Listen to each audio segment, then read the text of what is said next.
Live. Everywhere. On netrootsradio.com.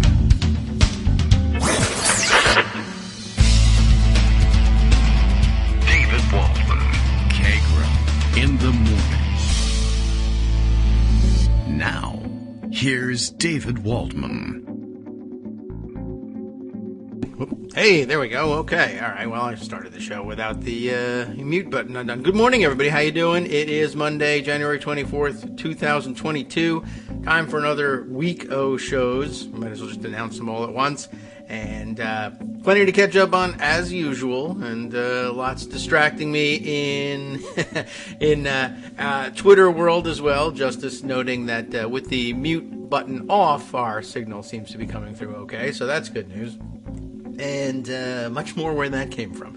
The Kagro in the Morning radio show is live. This announced by our spokesperson for the operation, Bill in Portland, Maine, which you might think is an odd situation, his being in Portland and mine being in Virginia. But, you know, in the age, we're trying this new thing out where we work remotely and also where we don't work is another great invention that we've put together for the pandemic, which continues despite all efforts on various sides to pretend that it doesn't.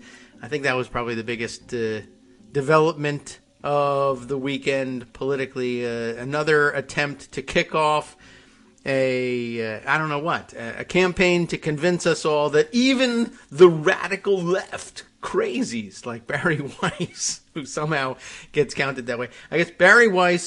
First of all, I guess Barry Weiss is a person who does things and write things, and they're controversial, and I don't really know anything about her. I stay clear of her. All right. Well, at any rate, she made herself, an object of ridicule, scorn, worship, I'm sure, by some other people, by appearing on Bill Maher's show, which, does he still call it politically incorrect? No, it's Real Time, right? Isn't that now? All I remember is his politically incorrect show and how furious he was that anybody else would use the term politically incorrect. He was so certain that he had invented the term by taking the term politically correct and then turning it into incorrect, that he was actually trying to sue people over some sort of trademark on it. Anyway, she got herself on the program and said, she announced to the world that she personally is kind of tired of COVID, so the pandemic is over. And everybody else who still does stuff to try to prevent themselves from getting this illness, which is still killing people at a tremendous rate, by the way, or in tremendous numbers. We can say now officially the rate is less tremendous, but the number of people who are subject to the rate is larger than ever. And she's done, so she's tired of doing all the things that people do, whatever things they are. That was another of the themes of the weekend. What are all these things that are disturbing people so much? You can go to a packed stadium football game. You can eat in restaurants. You can go to bars. You can watch movies. And in most places, you can actually do it without masks if you feel like that's wise. Or if you feel like it's stupid, you can still do it. But I guess we're still relatively careful. We just the only thing you can do at this point is to get vaccinated and wear your mask. And when you have to go to places, maybe make some choices like not going to the movies or eating in restaurants, which were easy choices for those of us who didn't do that a whole lot anyway. But wear your mask and you're in relatively good shape. I had to go to 800 different stores this weekend. In and out of all of them, nobody checking anything, nobody asking for vaccine cards, nobody even asking people to put their masks on anymore. That doesn't happen anymore either. The signs are still up that say masks are required, but no one wears them if they don't want to. And I'm not certain what all the freedoms are that are being infringed, but they're certain that it's happening. And now Barry Weiss has said so, and she has giant hoop earrings, so, you have to agree with her, apparently. So there we go. And now the Kagro in the Morning radio show is live, as we began the show telling you. And here's what's on tap. Let's find out what the hell I'm going to be doing just a second. Let's see. Oh, now this jumps into the way. The Kagro Extra, that's me. Hi, everybody. It's my show. Greg's here to take over it, but that's all right. I report that with Aaron Rodgers' massive loss. Yes, the other big news of the weekend. Our republic has been saved from all invaders, foreign and domestic. We might as well depend on it at this point. Apparently, the football action over the weekend was driven by COVID politics because Aaron Rodgers was still involved in football at this point, and I guess not a full-time health expert on the Joe Rogan show, and everybody's mad at him because he's been anti-vax and lying about it for a good portion of the pandemic. Now we all know he's anti-vax. And he lost, and that was very satisfying to some people. And I didn't see it, but I did see the reaction to it. Everyone was very excited about that, and various other things going wrong for anti-vax people. They, by the way, gathered in Washington, D.C. over the weekend and attempted to have a gigantic, enormous rally that you couldn't turn your eyes away from, but nothing really very much happened. I don't know what kind of numbers they got, but they arranged a march. They're not energetic people. The march, by the way, from the Washington Monument to the Lincoln Memorial, which if you're in the D.C. area, you know is not that far. I mean, I don't know, maybe a half a mile down the street or something like that. Anyway, if you had a huge crowd, there wouldn't be any march because the whole space would be filled. There wouldn't be anywhere to move. But they had a nice stroll, which is good. It's good for you to get out and walk, especially during the pandemic and the winter months when people are less active. So we can't say that they weren't health positive necessarily. But then when they got there, they told everybody to poison themselves. So that's bad news. Anyway, we can turn things over at this point. Since we're talking about health issues, we ought to consult with Greg and find out, one, how the weekend went and whether he told anybody to pour urine in their eyes or anything like that, which we'll check now. Greg, did that happen at all? No, not at all. Good for you. You're still a doctor then. I told Abby, not to. And she was very good about that. Okay, that's not a usual problem for the dogs, but they're a little odd about their bathroom habits sometimes. Right. Twitter is great sometimes, and the absolute best piece on Twitter today or over the weekend was Johnny's son's tweet, where he said, if you're still in line to write a tweet dunking on Aaron Rodgers, stay in line. Yeah, I think that was one of the best ones. 54,000 likes, obviously referring to instructions on voting day. If you're still in line and the polls are closing, stay in line, you still get the vote. Because Aaron Rodgers is not only a jerk, and not only tripling down on being a jerk, but threatened to boycott the Super Bowl. Yes. Well... for reasons which were unclear, but he gets to boycott now. He's not going. Yeah, right. Now it's no problem for him to do that. It won't cost him a paycheck. He delivered on a Super Bowl boycott promise and gave the entire football industry a shot in the arm, that kind of thing. Oh, yeah, right. Oh, lots of great jokes, which was a welcome relief from the meatloaf. You can needle jokes. them all you want to. Yeah. There are some good ones, and it, like I said, cleansed the palate from the meatloaf jokes from it was Friday. really quite good. So let's turn to overseas in terms of palate cleansing. We'll skip Ukraine for the moment because it's really unclear what's going on there. Well, no one knows. I will say that if Putin is trying to divide NATO, actually what he's doing is succeeding in uniting it. And if he's trying to get Biden to show that he won't do anything, he's succeeding in getting Biden to show that he's doing stuff. Maybe it's all reverse psychology. Including potentially sending U.S. troops overseas to bolster the Nordic countries and the countries around Russia that Russia likes to bully. So a lot going on there. We'll have to keep an eye on it. But in England, merry old England, you will recall last week we talked about the fact that Boris Johnson was being naughty and had to go to the naughty center to apologize and basically was still at risk for getting a no-confidence vote. And when the prime minister weakens and the political system weakens, other scandals start to come out. So breaking this morning, says Politico, in the last few minutes, Playbook is told Boris Johnson, Prime Minister Boris Johnson, has ordered a cabinet office inquiry into allegations by Conservative MP Nusgani that she was fired from her job as a minister because she's Muslim. I'd like to know. Over the weekend, let me just read what's here because it plays it all out. Johnson moved after two cabinet ministers, Health Secretary Sajid Javid and Education Secretary Nadhim Zawari, both called for a proper investigation into disturbing Islamophobia claims against beleaguered Chief Whip Mark Spencer. What? Oh. You know. He's solid the Islamophobe. Anglo-Saxon name there compared to the people who are being, as they say overseas, sacked. Yes. Who denies making the alleged remarks about Ghani's Muslimness at a reshuffle meeting 2 years ago. Playbook is told Johnson also spoke to Ghani about the probe last night. The story dominates the news agenda as Westminster awaits civil service investigator Sue Gray's own inquiry into the Partygate scandal that could determine Johnson's fate as PM this week. Partygate. So Sue Gray is investigating the fact that Johnson had a habit of partying. They bought big refrigerators for liquor. This was all during the time that everybody else was locked down for COVID, and so the country's pissed. And you couldn't get a refrigerator. They're also pissed at how Brexit is turning out, but this is a good way to take it out on the Prime Minister. We see that in the U.S. when people are upset about COVID, they take it out on Biden.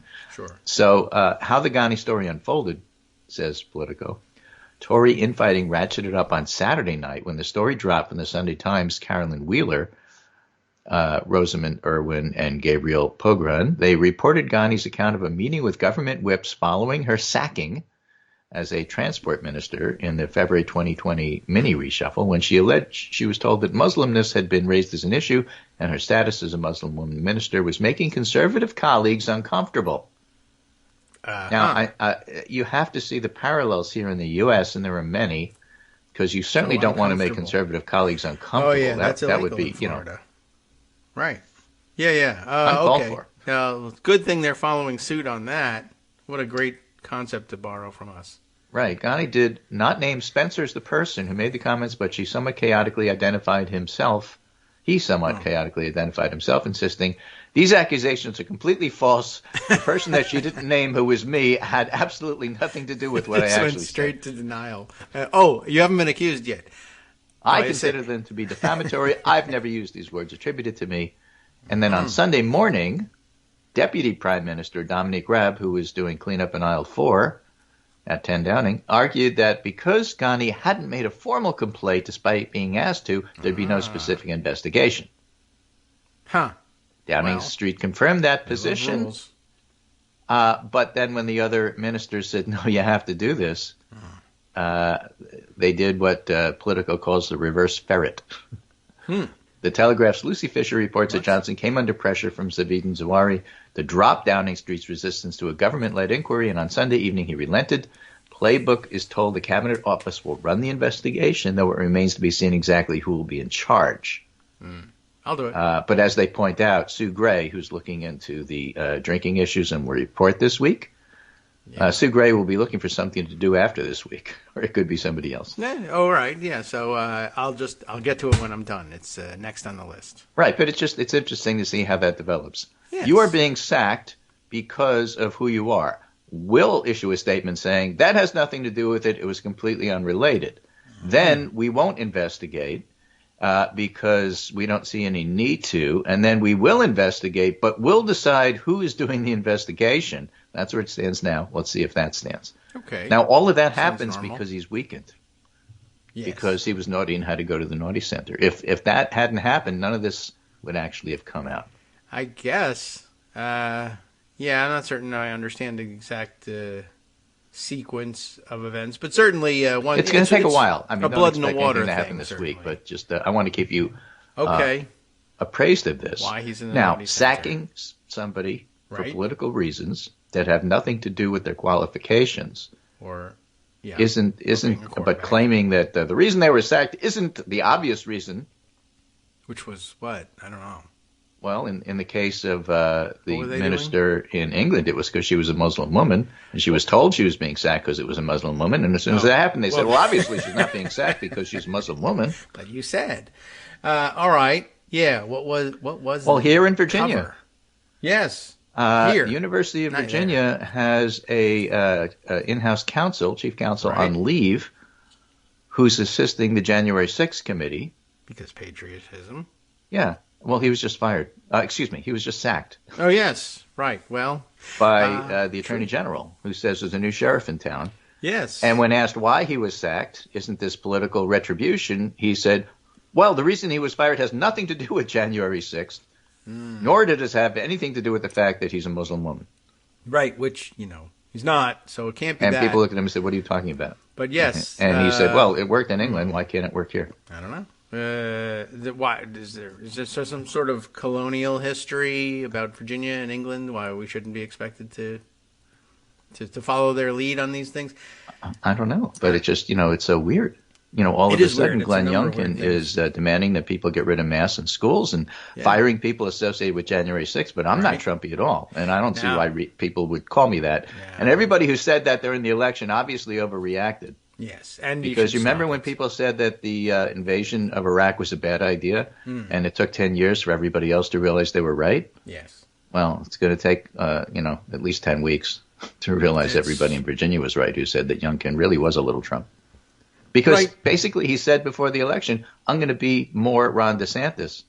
Oh, well, that's code. That, and he is. I guess he is. I mean, so I don't know, today, breaking news in the Washington Post, 7 school boards sue to stop Governor Youngkin's mask optional order on the day it takes effect, which is today. Yeah. And sorry, kids. The courts will hear it today. They may even rule today, but probably not, because courts don't usually rule that fast. But it'd be nice if they did. Well, because, everybody has to go to school, so it'd be nice to know what's going on. Right. And if they don't, the virus will rule probably by the end of the week. And then everybody will be upset that schools are closed, and they'll say, oh, these liberals are closing schools. It's your fault. What can I tell you? This was your idea. Fairfax County is leading it. 180,000 students make it Virginia's biggest system, filed suit Monday. In Arlington Circuit Court, the suit asked for an immediate injunction barring enforcement of Youngkin's order, and that's why you might hear something relatively soon, because they're asking for an injunction. Yes. While they argue the case. Nobody can settle the case that fast. But you can issue an injunction saying, hold on until we hear the merits. Yeah. Well, there's lots of legal action here. I mean, they're not the Supreme Court. They can actually act in accordance with the law. Maybe. Not like they do in Texas, but like they do in Virginia. So we'll see. Well, we'll get a look at that. And so to clarify, the thing with the attorney or the general counsel, I guess, at University of Virginia. It wasn't clear to everybody, I don't think, but it's not that it was, just in case you were wondering about this happens in Virginia, it's not that he showed up at January 6th riot and broke into the Capitol. He was assisting the January 6th committee with their investigation. He was on leave with permission from the school to do so. Yes, right. And so, that's obviously I don't know what reason they gave for getting rid of him, but a lot of people because he participated in January 6th. I don't know what reason they gave. I don't know what they said. And also, they said he was a Muslim woman. So okay. Yeah, I'm just sort of wondering what sort of story they'll make up. But, I mean, a lot of people were caught by surprise, even here in Virginia. I mean, nobody knows this, but what sense does it ordinarily make that the Attorney General, the state Attorney General, has hiring and firing power over the lawyers for the University of Virginia? Now, okay, University of Virginia, it's a state school, but it usually doesn't fall directly to the Attorney General of the state to hire and fire the corporate lawyers for state but see Florida and Ron DeSantis, where the governor corruptly runs the state hospitals and the state school systems and insists that they do what's politically correct or he will sack them. Right, all right. Restrict their so funding, when Glenn Youngkin says he's going to be like Ron DeSantis, listen to what he says. Be right. Yeah. He's already threatened the school systems who are threatening to ignore his unmasking order with restrictions in funds. But the U.S. took care of that in Florida when that happened. There's a precedent for getting around that. So I just don't understand where he's going because Virginia is not Florida. That. He did not read the newspaper that time. He was very busy telling people something. What about the children? So the current makeup of the state legislature is what? The state legislature in Virginia, Republican lower house in the General Assembly, and a still Democratic-controlled state Senate. So that being the case, Youngkin's power to do stuff is way different than DeSantis's in Florida. Yes, that's true. He's up against it there, but we'll see what he brings and how much he cares about law and whether that gets in the way. I don't know. But the vest is stained with orange face paint around the collar at this point. So All right. So Interesting. let's just throw in some other stuff that's Sure, what going the on hell? in terms of January What else 6th could and the there general possibly tenor be? of the Republican Party, which I think is important. Yes. This is a quick Rick Wilson tweet storm, not very long, but I think covers the important essentials that we don't forget. He said he took a light weekend on social media, but let me say a few words about Newt's not-so-subtle threats this week. Yes. Basically, Newt Gingrich said once Congress is dominated by Republicans, they'll put all the January 6 people in jail. Yes, they love to talk about jail. Right? Until We've been there. warning you this election isn't about Build Back Better or prescription drugs or guns or climate or anything else in the policy domain. I would add Virginia election wasn't really about CRT in school. It's about the emergent authoritarian state shambling its way toward the end of small d democratic politics. Okay, yes. Okay. And Speaker Jordan, who will be the next speaker, according to Rick Wilson, and the MAGA will comprise a clear majority of the GOP caucus in 2022. And they don't care about policy. They care about power. Because if the election in 2020 is illegitimate to their base, anything goes. I warned in 2019 they'd mainstream political violence because the acquisition and retention of political power is the only ideological underpinning they have. Can't emphasize that enough. This isn't a conservative thing.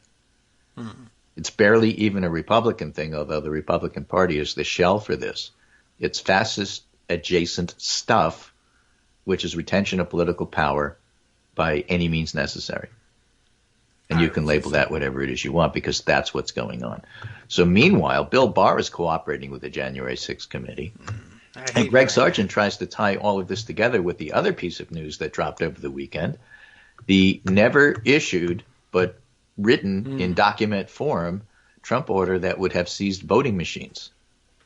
Yes, maybe. So you have Rudy Giuliani coordinating the 7 states that had bogus electors, and that's why they all had the same language, more or less. 5 out of the 7 states pretty much do, and 2 of them said contingent upon this being an issue, this is what we're going to do. So they're a little bit off the hook, I guess. They might get off, yeah.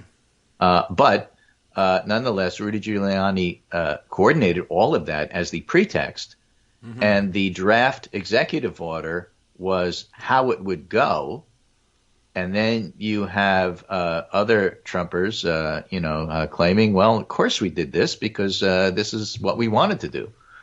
And so Greg Sargent tries to tie it all together and says to an unsettling degree, a large swath of the 2022 GOP candidates are deriving energy for their campaigns from the myth. The underlying cause was in some sense just, but the myth-making is on a collision course with another force, the House Select Committee's examination, and the actual facts that the committee will likely reveal. And the committee's new focus on Ivanka Trump signals what this eventual pileup will look like. And the reason is the committee is focused on what Donald Trump's advisors and family members, in this case Ivanka Trump, can say about his state of mind as he tweeted his attack on Pence. That's going to be the key element here. When Donald Trump, while the riot was going on, while the insurrection was going on, was dumping on Pence. Remember, he did this instead of calling off the rioters, Greg Sargent says, as they all urged him to do. Before the riot, Donald Trump had riled up the mob by attacking Pence for announcing he wouldn't subvert the election. So when Trump sent the tweet, did he understand the violence as something that could be weaponized? We already know Trump strongly hinted as much when he rebuffed House Minority Leader Kevin McCarthy's appeals to calm the mob. Jamie Raskin, a member of the committee, notes that Trump's tweet already speaks for itself in indicating intent. Reasonably understood, the tweet reads as a micro-incitement to the mob to target its fury against Pence. I do believe that stands alone, but it'll help to eliminate any suggestion this was just accidental or inartful wording. In turn, Raskin said this might indicate the incitement of the mob towards Pence was fully intended and not some sort of drafting error. Because he does so much drafting. Well, it's just a draft. You can't pay attention to. The letter to Ivanka Trump also offers this. The committee has information suggesting that Trump's White House counsel may have concluded that the actions President Trump directed Pence to take would violate the Constitution or would be otherwise illegal. So the committee is looking hard at whether Trump knew full well that in directing Pence and others to execute the scheme, he was pressuring him to violate their official duty or worse. And we don't know if Ivanka will cooperate, but even if not, the committee has revealed that it has already learned far more than expected about Trump's conduct during the violence. Well, how do you prove criminal intent? How do you know his state of mind? Because he was asking people to riot while the riot was going on, even though people were telling him it was a bad idea in real time, and we have those depositions. Well, that's basically how they're presenting the case here. And you also have to remember that, and I don't know if this is, a legal thing, but it's certainly a practical thing. There are, three ways, the three best ways to get Trump to change his mind. Okay? Yes. It's like a David Letterman routine. Third way is to have Mark Meadows do it. And we know plenty about what Mark Meadows was up to. Right. He's not very good at it. Including the, dissemination of the PowerPoint about how this was all going to go down. I mean, there's a lot of detail here. Yes. Okay? And tied for second and first, are either Fox and Friends, if Trump is watching TV, or Ivanka, if he's not. That's why this is so important. Yeah. So, in other words, everybody in the White House knew these three ways to get to Trump, and they were trying to get him to call it off and went through those three ways to try to get him to stop. And that's why texts from and to Meadows, texts from and to Sean Hannity, texts from and to Ivanka, Eric, and the people who might be able to persuade him are also important because they not only tell us what was being told, they also tell us, look, this is bad. People are going to get killed. You have to stop. And if Trump is basically saying, I'm not going to, in fact, I'll double down and tweet out that Pence is responsible for all of this and he ought to do what I'm telling him to, or else, you have your conspiracy right there. Well, that's your state of mind thing. We know the three ways in which Trump forms his state of mind, and all three of them were telling him to stop, and he said, you know what, I'm not going to. So I suppose the conscious decision was made, unless it's just animal instinct for him. So Greg Sargent is making the point Trump intended to overthrow the government. Hi, it's me, David Waldman, the same guy who was just talking to you a second ago. Our Patreon subscription drive is still going strong, with over 175 monthly donors who help keep us on the air.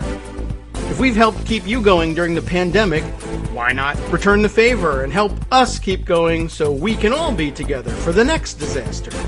Patreon.com, Patreon.com, makes it easy to make secure, recurring monthly contributions to support our show. Patreon.com/KagroX gets you straight to our donation page. Maybe you'd like to thank us for keeping you sane during the Trump era. Maybe you're looking forward to in-depth explanations of what's going on in the Biden administration. Whatever it is that keeps you listening, we need your help to keep bringing it to you. And hey, if you happen to prefer using PayPal or even the Square Cash app, we're up and running with those options too. Thanks again, everyone, for all your support. We literally could not do this without you.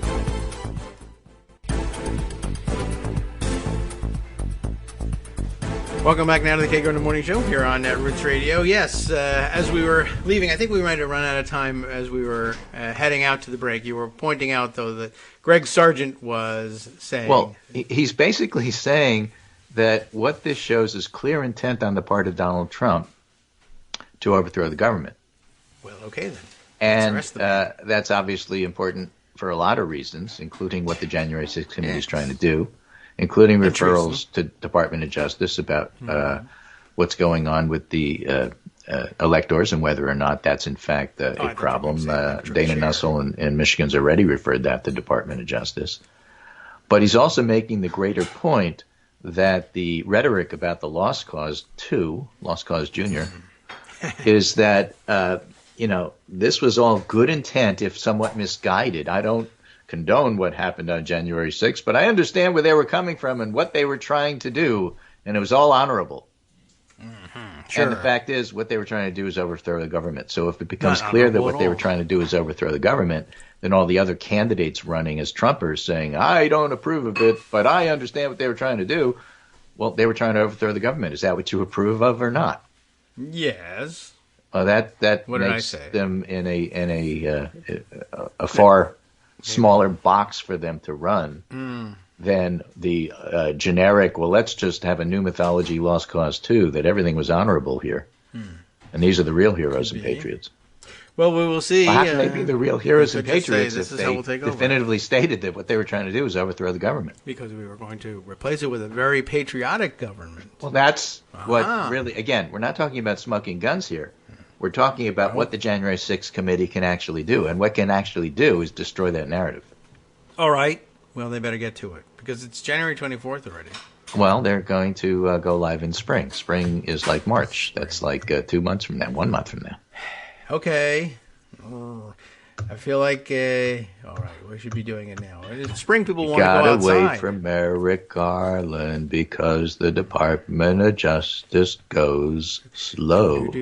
That's why in England they call the cops the plods. Do they? Well, you have all Yes. the English terms. Sacks, plods. You know. Naughty When the plods get to it, they get to it because they get to it in their own fashion, you know? Yeah. All right. Well, very Simpsons-like. Get off your duffs, boys. Look how long it took for them to get up to the roof to close down that Beatles concert. They just couldn't find the stairs, that's all. All right. Well, we're waiting, and I'm afraid that if they wait until springtime, people are going to want to go outside again. And while they're stuck inside, you should take advantage of the fact that they like watching TV and have your hearings. But they're not ready. Right. So this is a fun read. This one is from Above the Law, continuing on this theme here. All right. Capitol insurrectionist lawyer mercifully ends his election lawsuit due to lack of evidence and money. Oh. Do you remember Paul Davis? No. Sure you do. He's the Hobbit-loving Capitol insurrectionist attorney who lost his in-house job when he posted to social media about his participation in January 6th. Maybe that's what they're accusing the UVA guy of doing. Sure. You posted to social media about your participation in January 6th. Yes, because I'm the counsel they could get away with that. for the committee looking at it. Well, you can't do that. You're fired. No, we're against this now. Yeah, right. When they start sentencing people, they'll turn against it and use it that way. Okay, yes. Okay, so he filed election lawsuits, this fellow, Paul Davis, pretty much against every politician and also Mark Zuckerberg. Sure, why not? Right? And also because he doesn't like it when people make fun of him. Anyway, after the now former general counsel got fired from that job, you'll recall he fired a lawsuit seeking to undo the entirety of the 2020 election because of violations of the Help America Vote Act, which in turn, he says, begat civil rights violations, and in follow-up filing cited J.R.R. Tolkien for the notion that the U.S. could be ruled by a steward. Well, that's a great source. Everyone's always, what? All right. Eventually, he was fired by some of those plaintiffs over a disagreement over legal strategy, and he filed a second lawsuit, which on the internet is called In Re Gondor 2. What? But it's really Bravo versus Pelosi, reiterating the causes of action from his first lawsuit. But Gondor 2 is no more. In a recently filed notice of dismissal, Davis says the lawsuit can't go on since he doesn't have the resources, and the evidence he was going to use has mysteriously been destroyed. Oh, well, so has the money he was going to use to pay for it. So Right. But in a new lawsuit, he promises he's going to sue Texas and also Mark Zuckerberg. And what we all really want to know is, will there be Hobbit references in the next lawsuit? I guess so. He seems to be a big fan. And we should also, by the way, I don't want to help the guy too much, but I would add Superman as a defendant, possibly Batman. And you might as well keep going. Wonder Woman, I think, if you want to have some gender equity. But this is a great idea. You should definitely keep suing and naming it after comic books and fantasy novels. No one would think that was crazy. Well, that's a good idea. So anyway, going on this, let's do video game themes here. I'll just throw in this little short piece here. There's a wonderful new book about the Middle Ages called The Bright Ages. It's not the Dark Ages. It's The Bright Ages, A New History of Medieval Europe by Matthew Gabriel and David Perry, who are two of my online friends. And I was rereading it. It was a good book. It read easily. It's for lay people. But I was rereading the part about the Vikings. Oh, yeah. They're nice guys. Well, they were all over the place, and they did a lot in England and Danelaw and this and that and everything else. Sure. So he has a chapter called "A Ship Aflame on the Volga," and so I tweeted to the authors, I'm rereading the Assassin's Creed Valhalla part of the Bright Ages. Oh. But Ivor Varensdottir, who is the star of Assassin's Creed Valhalla, is not mentioned by name. So I will have a word with the authors. Oh. So I told them that, and one of them wrote me back and said, don't worry about it. It'll be in the Bright Ages DLC. That's downloadable content for those of you who play video games. It was fun. We're talking about Middle Earth, video games, and all sorts Vikings. of superhero kind of stuff. And, we need some superheroes sometimes. And hopefully January 6th committee will step into that breach and do what they need to do. Here's what somebody who's not doing what they need to do. Over the weekend, more Vikings. Kristi Noem, speaking of Vikings, Kristi Noem was on Fox News Sunday. The South Dakota governor was asked about how things are going. And Fox News journalist said the COVID test positivity rate in your state is 41%. What are you doing to bring that down? And Kristi Noem said, we're doing exactly what we've been doing the last 2 years. So I pointed out, well, that's why it's 41%. Yeah. Right. Nothing happening. Now, New York is down to 9. It was as high as 25, and we thought that was outrageous. Yeah. And so it's coming down. The Northeast is coming down. We're doing fairly well. 41%, and she's okay with it. Sure. It's just astounding. Keep it up. Why not? I don't know. That's why that particular tweet got 10,400 likes. Oh, well, no wonder. I mean, I didn't realize that she was even making the rounds anymore, but I guess she has to do this. But I don't know what to tell you about what's going on in South Dakota, although I don't understand how there's anybody alive in South Dakota. What's going on out there? I guess they just don't have enough people for us to take notice that if 41% of the people coming in... maybe it's a Florida thing. Maybe they all get sick and they all get transported to Idaho. That could be. I don't know. There's a lot of tricks going on with the accounting for this stuff, which makes a good parallel, a good reminder of how important it is to have your counting of votes be on the up and up. I did see somebody circulating something earlier today about the trick the hospitals they claim are using. I don't know what sort of verification there could be on this, but what was it? I think the note was here we are, Dr. Natalia, who I don't know Dr. Natalia, but it says doctor right in the name here, so you got to be a doctor, right? You can't just put that in on Twitter. But at any rate, hospital trick that's being alleged here: patients admitted with COVID at some point at 10 to 12 days into their hospital stay are reclassified as post-COVID because they have to be, because the 10 days have passed. So, and no longer therefore counted as hospitalized COVID patients, at least in some states. So that might be a way that people are fiddling with their numbers and trying to keep the numbers down. Although why, I don't know. I mean, you have Kristi Noem on the other hand saying, 41% positivity rate. Yeah. What are we doing about that? I don't know. Nothing. What do you want us to do about it? Yeah.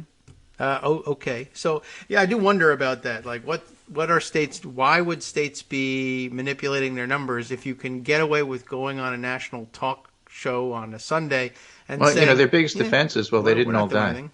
Yes. That's I'm looking at the response to that tweet. And it's like, you didn't point out that they didn't all die, Well, they didn't the number of all people who die. died That's is really true. small. Well, we don't know for sure. But, we're talking about excess deaths over what should have happened, and why is it acceptable? And it's especially annoying when you start talking about children. Yes. Because any child's death is, unacceptable. Well, children aren't dying at the same rate as 80-year-olds. Okay, they're dying, That's though. never been the case, sir. It's They're never 80. been the case, and it doesn't matter. Yeah, right. Well, I don't know. I don't know what they're just pointing to anything that they can and hoping that if they say it like it sounds like it's exculpatory. And it's just like the Holocaust. Yeah, right. Which is what they said over the weekend. What yes, RFK Jr. said over the weekend. Oh, yeah, right. He made a Holocaust comparison. I ran into, random... Did you hear the Holocaust comparison he actually made? I think I did, and I've already forgotten it.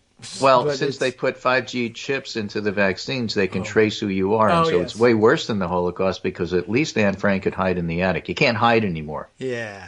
By the way, she did really well with that. That did not work out for her, even without 5G. So I don't know. But it's terrible comparison. Of course, you can't hide because 5G... a general rule of thumb is if you want to compare something to the Holocaust, just don't. Unless it's the Holocaust. Well, right. Well, how would he know? It's not like he has any exposure to politics. This is a brand new thing for him and his family. I think some folks have pointed out, by the way, that you know how the Tea Party coalesces around something and then decides that that's the issue that they're going to go with? Yes. So the right-wing Tea Party equivalent for 2022 is most likely going to be around anti-vax. And that means all vaccination, not just this one. Oh, good. Yeah, well. So taking vaccines out of the schools is going to be the political issue for these folks. I don't know that it's going to be the winning one that they think. Parents don't necessarily feel the same way as the nutcases. No, all parents feel the same. Just look for it. At least they'll try to milk that for wherever they can. And, their point of view is, look, if it doesn't work politically, at least we can grift off of it and make some money. That's true. There's always something you can sell. Bottled urine, magic dirt, all sorts of things that you can get people into. But all parents are concerned. There's a pretty good writer, John Pavlovitz, preacher. I don't know if you are aware of him, but this is on his blog that I thought was interesting. Yes, blogs are interesting. Yes. And I don't know if I sent it to you, but just to make sure, even if I send it twice, I'll just add it at the very end here. All right. It's short, but to the point. Why I've lost respect for my Republican friends. Yes. And the point of his history, being a pastor and all, is that he has them. Yes. Okay, I spent much of my life pastoring in predominantly white churches in the South. Before that, I was raised in a family with many conservatives. I've always been surrounded by Republican voters, and until very recently, I could respect their positions even when I disagreed with them. Mm-hmm. This was about taxes and stuff like that. Easy. Despite our differences, I still saw them as inherently well-intentioned people, and that's becoming nearly impossible because I realized something about them that grieves me. I used to think this was all about education. But it's only very recently I realized they're already aware. They know their party tried to violently overthrow the government and overturn an election and is still actively perpetuating the big lie. They know they are willfully prolonging the pandemic by shunning safeguards and opposing vaccines and peddling disinformation. See how we're tying all this stuff together that we're talking about on the segment. They know they're gerrymandering and suppressing votes and installing corrupt electors because they can't win elections any other way. They know their party's fully infected with Proud Boy, KKK, white supremacist domestic terrorism. They know it's filled with unqualified, unstable sociopaths like Lauren Boebert, Matt Gaetz, Madison Cawthorn, and Marjorie Taylor Greene. By the way, Roger Stone and Matt Gaetz are having a feud right now. Oh, good. They know Donald Trump is a lying, vile, incompetent, traitorous monster who hasn't had a noble instinct in his lifetime. They know that their party's unbalanced, anti-immigrant, anti-Muslim, anti-LGBT, anti-Semitic, anti-women. They know all these things. They just don't care. Worse than that, they're happy about it. Okay. They're winning. And so the intoxicating ends justifies the sickening, violent, shameful means. They no longer have a need to weigh the morality of the people they're in bed with, no longer worry about abiding the teachings of Jesus. Important to him, he is a pastor. No longer have to do the uncomfortable work of examining their own hearts. So he's not happy with them. All right. Well, new line of work, I guess. Okay. This isn't about comparing differing political ideologies or debating the merits. It isn't about theological dissonance or arguing over what benefits common good. I am able and willing to participate in those. This is simply a matter of them seeing the way to accrue power, becoming hopelessly addicted to it, as Rick Wilson pointed out, and being fully resistant to relinquish it. Yes. I still love these people. I affirm their humanity. I fight for their civil and human rights. I just don't respect them. Okay. Yeah, and that's the way it has to be. Look, if you're a doc, you have to treat people who haven't been vaccinated. Ed Young had a lovely piece over the weekend in The Atlantic about how he talked to ethicists and doctors. There's simply no other way. It's not an option to not treat them. You could play golf. You can make them pay. Yeah. There's nothing wrong. Arthur Kaplan wrote a long piece in the New York Times about that. There's nothing wrong with upping their premiums or giving them surcharges. Oh, okay, good. But you can't deny treatment. Well, I don't deny that there is treatment. Is that what you mean? No. Oh. If you come to the hospital, you have to treat them, and you can't treat the vaccinated first and make the non-vax people go to the end of the line. It doesn't work that way. Okay. It's first come, first served. Always has been, always will be for doctors. All right, unless it's Wednesday. And then you have to triage if you don't have enough beds, but that's not the same thing. All right. What if the triage is at the edge of a cliff and it's windy? That's not the same thing. Oh. Oh, look for something. All right, Just let the me same finish thing. my segment Yes. here today. This is No. just like wrapping up what happened over the weekend. And all of this is important, but I do think that there's a big theme here that holds everything together, which is the January 6th committee is doing their work, and it's becoming harder and harder for Republicans to hide behind the platitudes that they use to try to, get by. Yes. And again, this goes back to me, for me, all the way back to when 9/11 happened. Oh, all right. And Osama bin Laden was fingered as the guy what done it. All right. And he was in Afghanistan. And the Afghan government said, we can't possibly turn him over to you because he's our guest. Yes, right. And those words He's entitled are to free English breakfast. words, and they have meaning, and you can put them together and you make a sentence, and none of it made any sense. I don't care if he's your guest. Yeah. You have to hand him a, no, we can't because he's your guest. Well, at some point they couldn't hide behind that anymore. Yes. And now he's dead. And so, at some point, the Republicans can't hide behind the fact that Donald Trump was actively trying to overthrow the United States. And so that's being the case, they can't run on it and say, we're patriots. You're anti-patriots. You're the exact opposite of patriots. You can't use that fig leaf. Well, what did it take to deprive You'll the have to come up with an Taliban Henry of those? Gondor 3 because the ones you're using aren't working. Right. Well, yeah, the words they use, I guess they work until you decide to take the action that renders them non-operative. That meant bombing and invading Afghanistan. In the meantime, I think they can just use those words and we can continue to say they don't mean the things you think that they mean. Well, opinions differ. We'll have to leave it there. The Inigo Montoya defense. I guess. Jeez. Do not think that means what you think it means. Yeah. Well, so Charlie Sykes points out, when you step back and look at the whole big picture here, somebody else had a lousy week, he writes in the Bulwark. I'll yes, all right. let you guess who that is. Mm-hmm. Right? Now, he points out, appropriately so, okay, yeah. Philip Bump reminded us of how often people have said, I'd like to see old Donnie Trump wiggle his way out of this jam, and then Trump wiggles his way out of the jam, and, nevertheless. Yeah. Right? And that trailing comma plays the key role.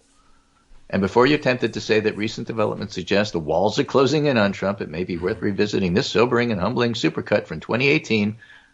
Hundreds of the walls are closing in that never closed. Yes. Nevertheless, we've had a series of interesting developments this week. In Georgia, Fulton County DA Fani Willis is requesting special grand jury to aid in her investigation of Trump's efforts to overthrow and overturn Georgia's 2020 election results. Yeah, and that is the case that, from a non-legal perspective, because I'm not a lawyer, seems to me the strongest because, it's unpardonable and it's based on state law and it's pretty solid. Yeah. Is it I guess the governor of Georgia could pardon him, I suppose. Yeah, he could try, but he's a jerk. He might do it. In New York, the New York Attorney General says they're investigating. See, but again, if you pardon him, then you are again saying, well, he wasn't really trying to. Yes, he was. Right. You just pardoned him. It's not the same thing. Yeah, right. Well, we'll see. Maybe it works. Maybe that whole thing is just falling apart.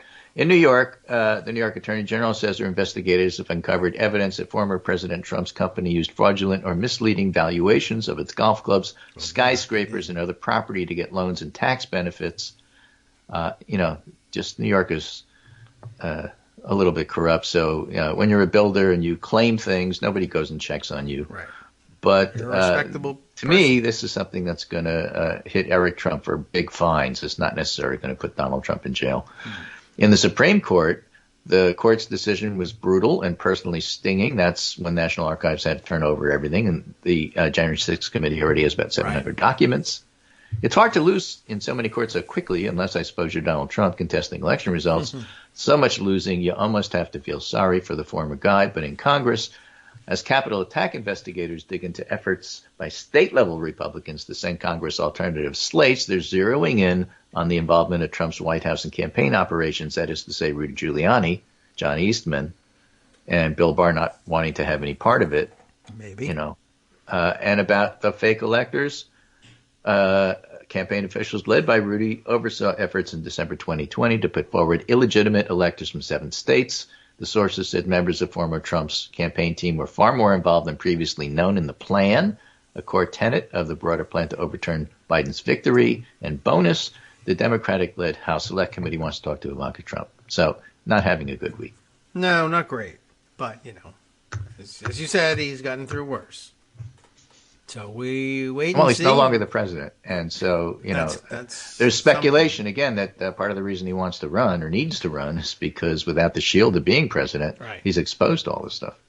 Yes, that's we always thought that was the only way he was staying out of jail. And some people actually thought so in 2016, although it wasn't clear at all who was closing in on him legally at that point. But that sort of fell apart, and then people maybe shifted to he'd like to commit some new crimes, I guess, and pardon himself for those things. Well, which is always true. I mean, you're not wrong in saying he wants to commit new crimes and pardon himself. But I'm not certain whether he thought he needed to become president in 2016 for any particular reason. It just happened. Right. But anyway, and again, talking about what happens when you take the fig leaf away and things that occur because of it. Yes. Here's a piece from, of all places, AnnCoulter.com. Oh, yes. I had heard something had gone crazy in Coulterville. Yeah. This is a January 19th piece entitled "The Message in the Polls, Trump is Done." All right. You may or may not recall she was one of the first conservative pundits in 2016, 2015 to predict that Donald Trump would win the nomination. Yes, and she has abandoned him and readopted him a couple times since then. Right, but this is a latest reabandonment. Cool. Our media are obsessed with Donald Trump, but Trump's obsessed with Ron DeSantis. For months now, Trump's been playing the aging silent film star Nora Desmond in Sunset Boulevard. Okay, and amid the hourly annoying group emails to Trump's list, "You are one of my top supporters." There was one from Roger Stone denouncing DeSantis, and the insults sound a lot like what Trump used to say about Stone. True. So the title of this diatribe was, "Will Ron DeSantis take the pledge? Can you guess what the pledge is?" It's correct not to challenge Trump, only because it was from Stone. Did I open it? And then I shook my head and deleted it. Evidently, others on the Trump email list responded with more rancor. Nobody wants Trump. He's fading faster than Sarah Palin, and she was second place on a losing presidential ticket. In case you don't remember, for 3 years following that loss, Palin was packing stadiums with tens of thousands of Trump-like fans. But by 2011, even she, a far smarter politician than Trump, who did not spend her time whining, wallowing in self-pity or endorsing candidates because they once said something nice about her golf course, she had faded. She was fun, but Republicans were starting to think seriously about the next election. And Trump is already 2 years ahead of Palin's fade-out schedule. Well, that's good. Many Republicans will bitterly recall, Trump has already lost 2 Senate seats to Republicans in 2021 Georgia. So far this year, he's on track to lose at least another Senate race in Georgia, as well as the governor's mansion. Sure, thousands of people show up to his heavily advertised rallies. They're like deadheads. And some conservatives who would never again vote for Trump wear MAGA hats, but that's just an identity badge, like liberals wearing masks. Trump happens to be the last Republican president, and the media lose their minds over him, so wearing a Trump hat is the most efficient way to say, "Screw you, media." And that's why the media's neurotic fixation on Trump is baffling to normal people. Okay? I don't know what TV hosts keep telling us Trump is wildly popular, but facts on the ground suggest otherwise. Turns out the media are using sleight of hand to claim Trump is popular with Republicans. Okay? Yes. Nate Silver's website, 538, announced Republicans remain loyal to Trump, citing a poll that shows Trump approval at 80%, but that's a lot more to the story. The poll allows readers to view Trump's approval not only among all voters, which is minus 14, but among specific subgroups, men, women, blacks, Hispanics, whites, as well as any combo. Females have a negative 24. Fine, women don't like him. Men have a negative 3. Well, I tried whites. That's the base of the Republican Party. Whites have Trump at 4% positive. We're running out of demographics. Yeah. So maybe that massive Hispanic vote that's moving toward the Republicans. What about that? Negative 44. Blacks, negative 85. It leads you to question how he could be winning any votes at all. Right. White men, 14% net favorable. And that's not going to win you in Alabama. No. And yet he's pretty sure that he totally had the election stolen from him. That's Non-college grads, -12. How about non-college educated white men? Only 23% favorable. How is it possible that 77% of Republicans have a favorable opinion when no other subgroup has even a third of that? The only explanation is an awful lot of Republicans are calling themselves independents. Oh, now that I can believe. Right. So give voters populist conservative is not a con man and a liar, and they'll be Republicans again, and that's why they hate DeSantis. So right. That's her point of view, and, it's not completely wrong. Not completely, I guess. There's something in there. I just, I caution you again. It is Ann Coulter, but you knew that. Right, but, the points are all well taken. We know, and we experienced it, and we lived through the media declaring George W. Bush the popular president way after everybody started to hate him. That's true. We do remember that.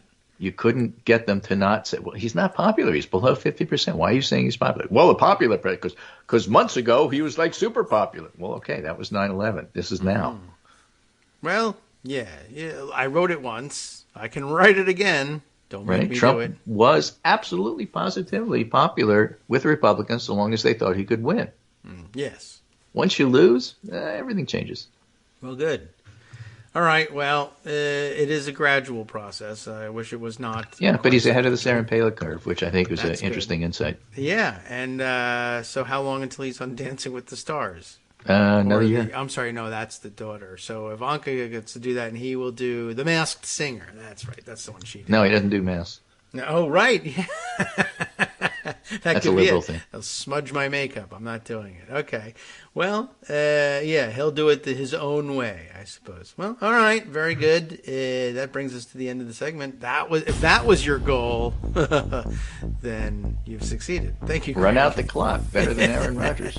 Yeah, right. Seems to work. Okay. Well, I'll tell you what. I will use a... The funny thing is Aaron Rodgers is almost as old as me, so, he doesn't have that many years left. Yeah, right. Well, he's still running around, and it'd probably be a good idea if he got vaccinated, as being so old and whatnot. But guess it's not going to happen. Thanks, Greg. We'll check again on Wednesday to see if you want to talk one more time. What do you think? There's more Aaron Rodgers stuff to cover, I'm sure.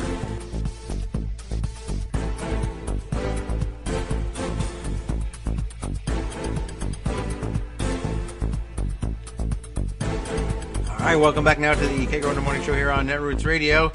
A note from Canada, everybody. Ricky tells us all the way from Prince Edward Island that PEI, as they say for short there, is currently in lockdown with all the COVID deaths in the province happening this month. That is, by the way, lockdown based on 6 deaths. So they're being very cautious. That's not a lot. But I guess it's enough for Prince Edward Island to lock down. But they all happened this month. And so that's interesting, too. Isn't that interesting that the mild Omicron is the one that brought you the massive upsurge in COVID deaths? All right. Well, interesting as for the comparison of scale.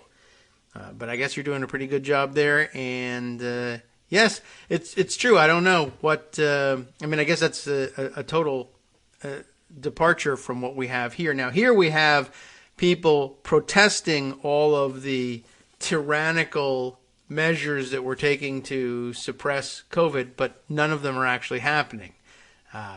But meanwhile, in certain places, like other countries anyway, the opposite prevails. And yet, I don't know. I don't hear a great deal of complaining going on, but I suppose it poses its own difficulties. But maybe in midwinter it's not terribly unusual. Who knows? Maybe everyone has laid in provisions for the winter anyway, and they don't mind staying home. All right, well, let's see. Lots of things to comb through in the last couple days via Twitter, just in terms of short hits, stories that I guess you ought to keep up with. I saw... just before airtime this morning, the tweet of, let's see, Eschew Obfuse. That's, if you want to try and find the Twitter handle here. Goes by the much more readable and pronounceable Bob Jones, which is a fake name that he throws onto the as a Twitter handle here. But where'd you pick this up from? CBS affiliate in Wisconsin, I guess. Some shocking-ish news. I don't know. At first you say shocking, then you say, really? I guess it isn't all that shocking when you think about who was doing it. Republicans in the Wisconsin state legislature, the Republican-controlled state legislature, just voted to allow 18-year-old high school students to bring their guns to school. Concealed carry for 18-year-olds in the state of Wisconsin. Now, I guess that's subject to gubernatorial veto, I suppose. I don't know whether they have override level numbers there. And maybe they don't. And maybe that was part of the point, as they figured, free vote. Let's vote for the thing, pass it into law, make the governor veto it, and then all the gun nuts will be angry at the governor and vote against him, vow to vote against him in the next election, and vow to vote for Republicans in the next election. But we won't be in any danger of actually authorizing 18-year-olds to concealed carry at high school.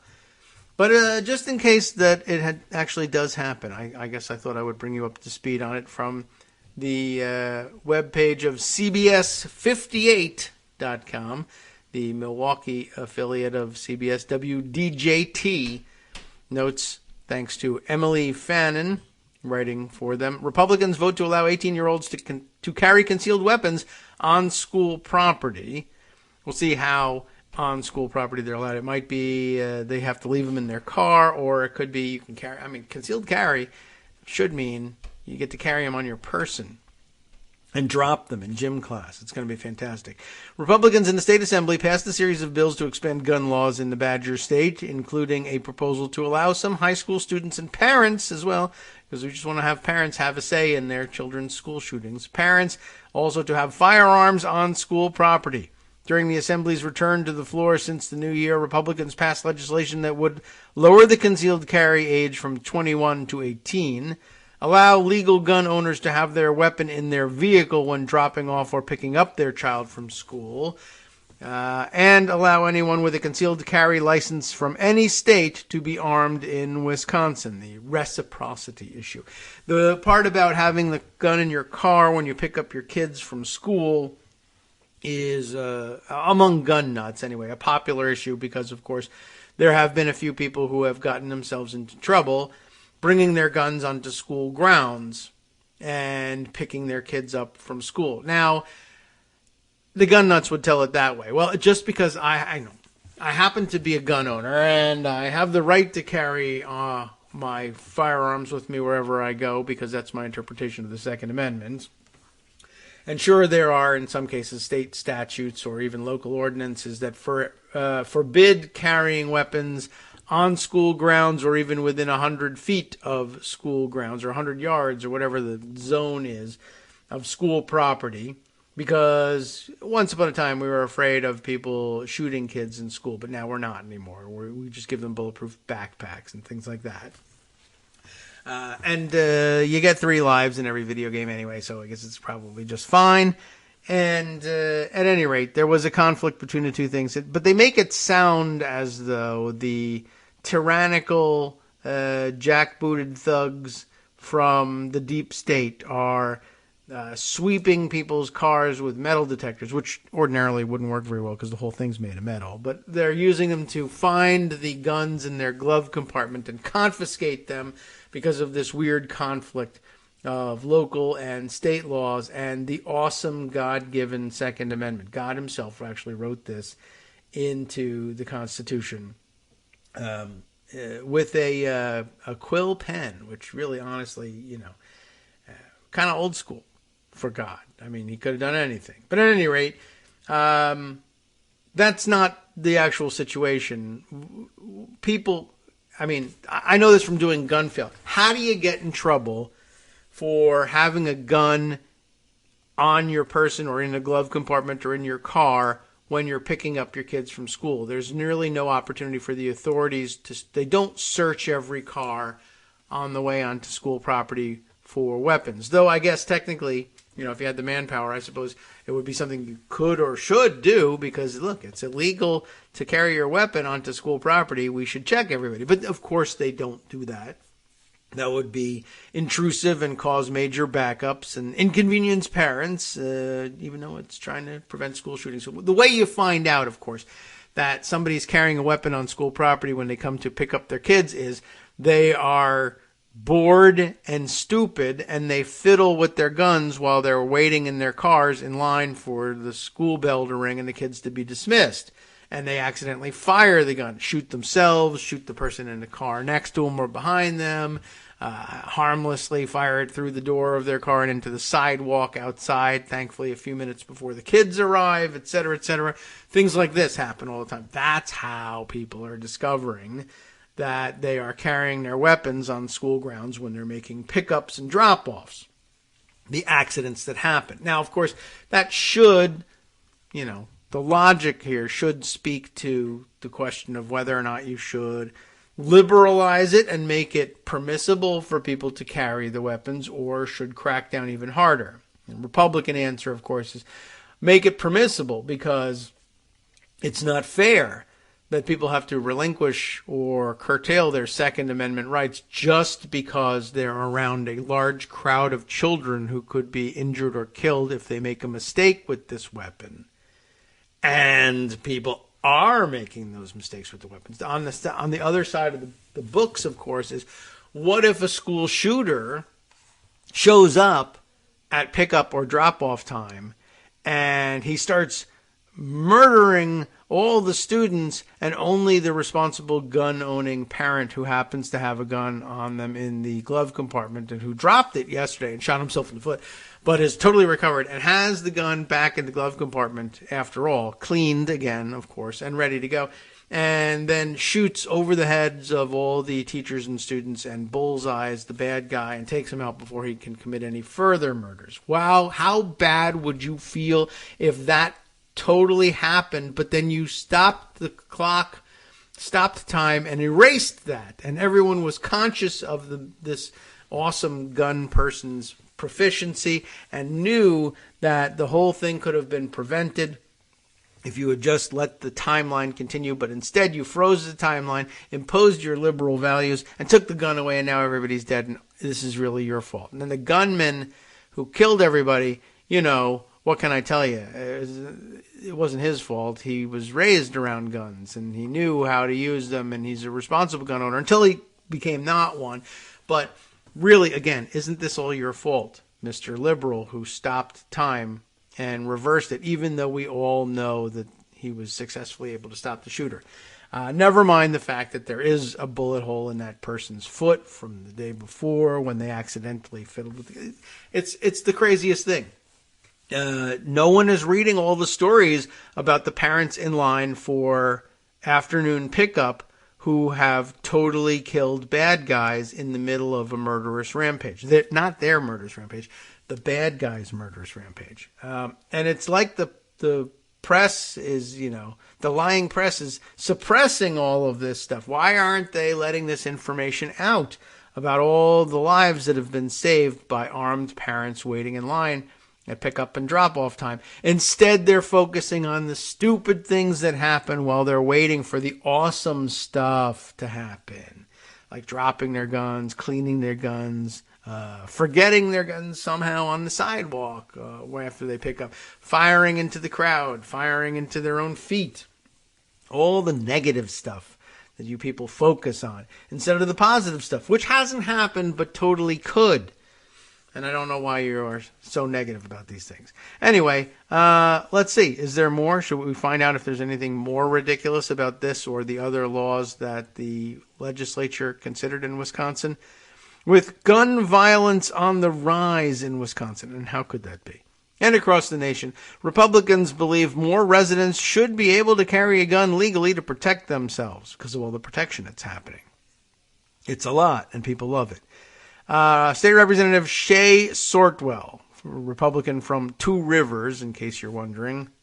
By the way, one of those rivers can just F the F off. We hate that one. One of them is good, though. I don't know which one, but we'll find out later He's the author. He, she, I don't know. Shay, S-H-A-E. You tell me. Gender neutral name, and the chances are that Shay is male and now is angry that we think his name is gender neutral, but we'll see. Maybe I'm wrong. Shay Sortwell, author of the bill to lower the concealed carry age, contends if 18-year-olds can vote, and we don't really know that they can, by the way, but if they can, they should be allowed to arm themselves. Now think about, by the way, there's a lot in that sentence. It's doing a lot of work.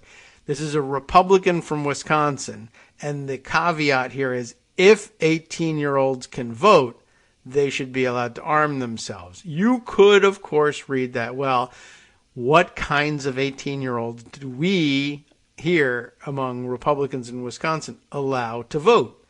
That's right.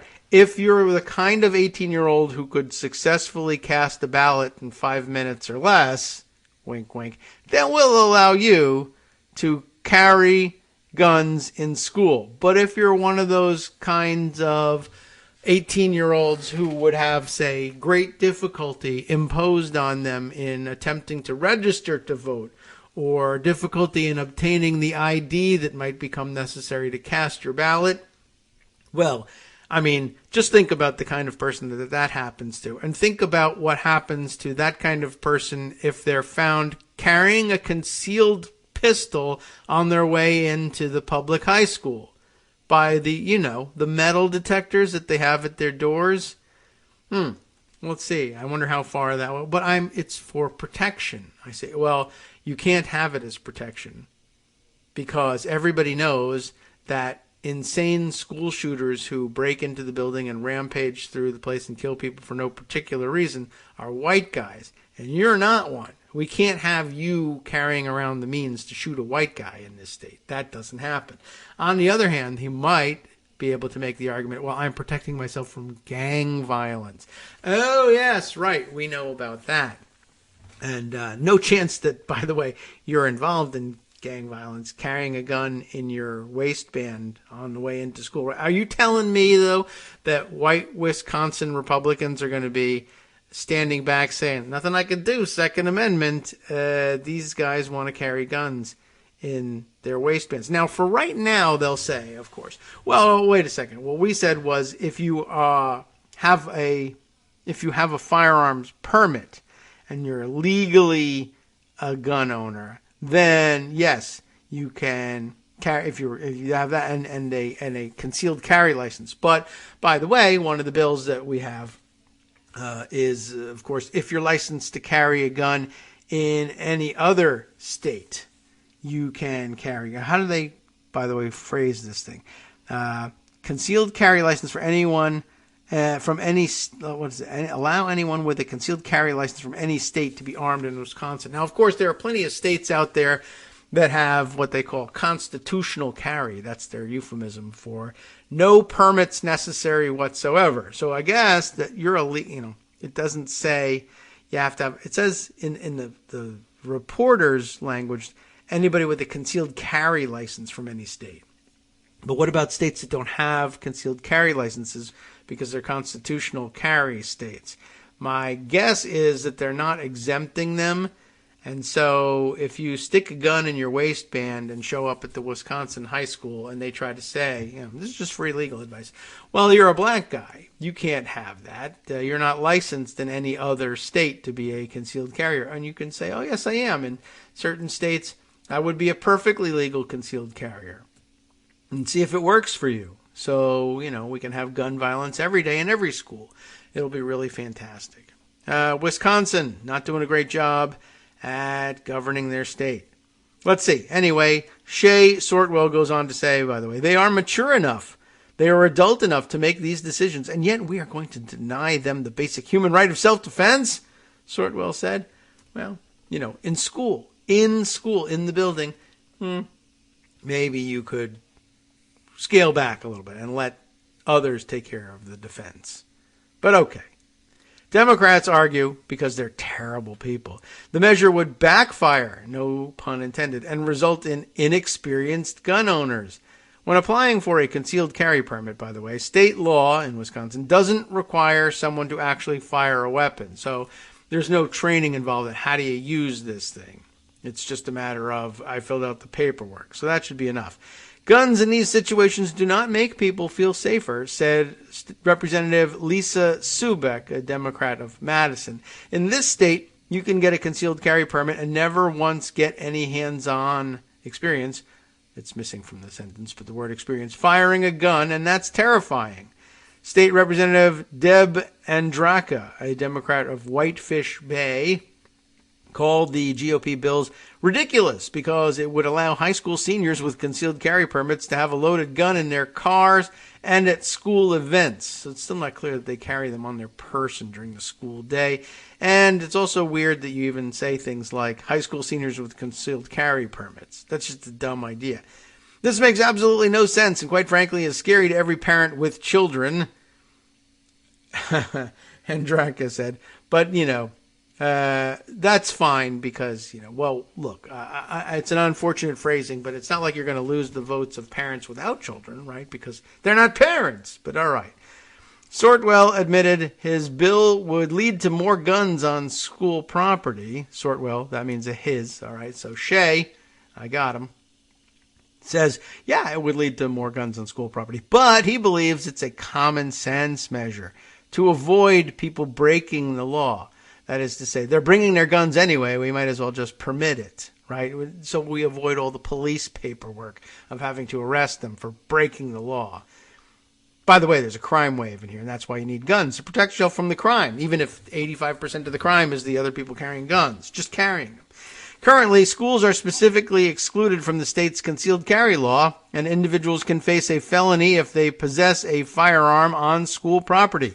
Republicans are looking to please their base this election year by introducing proposals like these that are likely doomed for, well, it should be doomed by or doomed to be rejected by Governor Tony Evers' veto pen. But that's a weird construction. They are likely doomed for, like destined for, and doomed by, but doomed for Governor Tony Evers' veto pen. So they're making the point that we were speculating about earlier. Free vote. When asked, Evers said the GOP efforts to expand gun rights are pretty bizarre. During a press event at the Capitol, Evers and Democrats have long advocated for more gun control measures, such as universal background checks and red flag laws to allow judges to temporarily take away guns from people who pose a threat to themselves or others. Both measures have been rejected by Republican leaders. So, okay, the Republican leaders are, for the moment, afraid to bring these forward, I guess. Or, well, it says Republicans vote to allow. Rejected by Republican leaders. Maybe the leadership voted against them. It's unclear what happened exactly from this article. And it's also unclear whether the writer of the article understands the legislative process. I mean, they might, but and I would have to reread it and parse it to see whether this is one of these people. But I do remind you that occasionally the assignment goes to somebody who doesn't necessarily understand the process and writes that the bill's been passed when it really hasn't. I don't know. No, but it says here, Republicans in the State Assembly passed a series of bills. How it is that it was rejected by Republican leaders but still passed, I mean, it's possible you can buck the leadership, but why did it get onto the floor in the first place? No, anyway, they may have used some sort of bypass system or discharge law. But okay, well, there you have it. That's what they're doing, and it's pretty amazing. And by the way, I mean, I think the legislature in Wisconsin has been Republican for some time now. And the idea that they just casually throw out that currently schools are specifically excluded from the state's concealed carry laws, how would that have happened? And the answer is it would have happened most likely under Republican administration and Republican control of the legislature. But a couple of years later, Republicans are no longer Republicans. They reject their own work and have to go even further at whipping up a crazy-ass base. And now they'll have whipped up a crazy-ass base to carry more guns and to go to schools with them. And they'll throw their hands up and say it's liberal values that are leading more people to commit more school shootings, not our having legalized walking into the school with a gun in your waistband. I don't predict great things for the outcome of this. All right, let's see. Other things that happened over the weekend and that deserve some of our time. Well, let's see. Oh, yes, right. There's the Virginia Attorney General. We got to that. Greg mentioned Kristi Noem on television. We got to that. By the way, I've also started, since we're running up against our next break, I won't start any of the form. I guess I could start some of the longer form articles and then break it up. But a couple other small notes. I've started tracking along with how many people have contracted COVID-19 and or died from COVID-19 since Trump made his bizarre and so far suffered no accountability for it whatsoever promise to mobilize the military and deliver Regeneron for free to anybody who needed it, etc. And yet millions have come down with tens of millions. It's like 60-something plus million people contracted COVID-19 since then. Thousands have died since then. But I guess I thought I should start tracking the same. How many people have contracted the virus in the United States and or died from the virus since the Supreme Court rejected Biden's vaccine mandates, or since Glenn Youngkin rescinded the mask mandate, or purported to rescind the mask mandates here in Virginia for the schools. So, yeah, today is supposed to be the effective date of that order, by the way, but it was issued on January 15th, his first day in office. And so the latest results on that, by the way, let's see.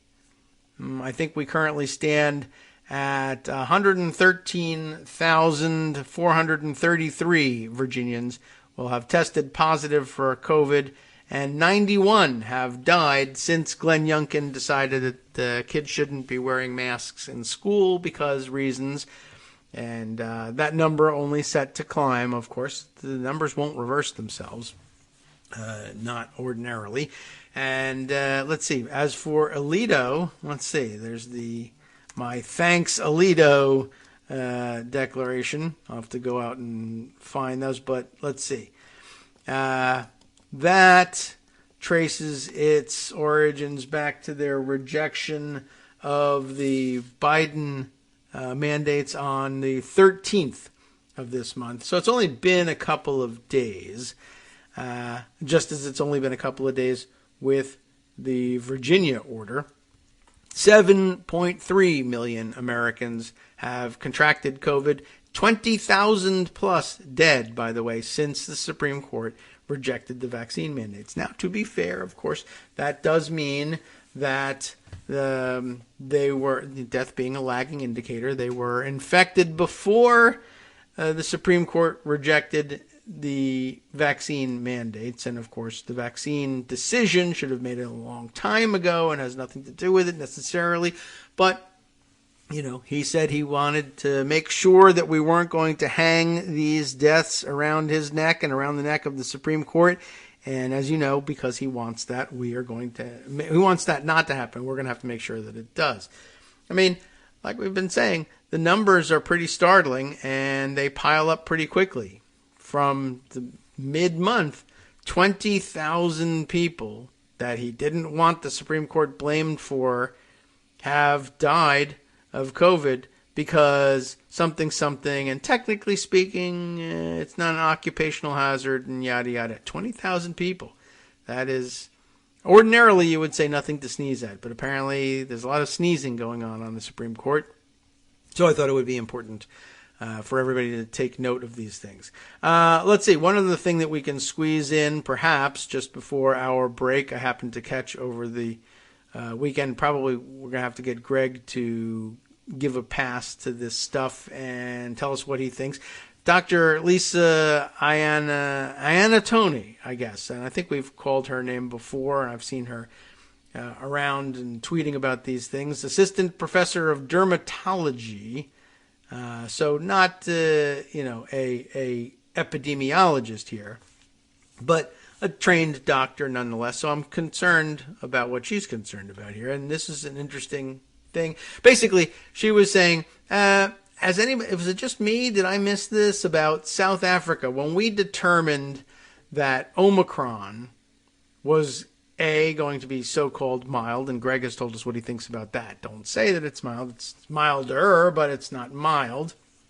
But also that because of its infectiousness and how quickly it moves, it tends to spike very quickly, but it also recedes just as quickly. It's a very sharp spike and a very sharp drop.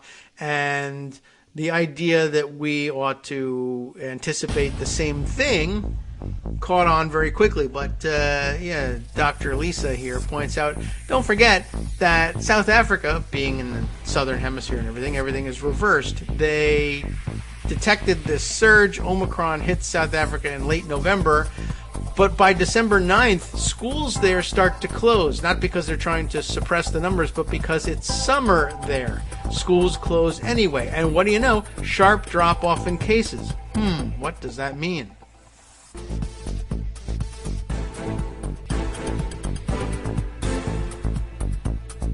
All right, welcome back now to the Kagro in the Morning Show here on Roots Radio.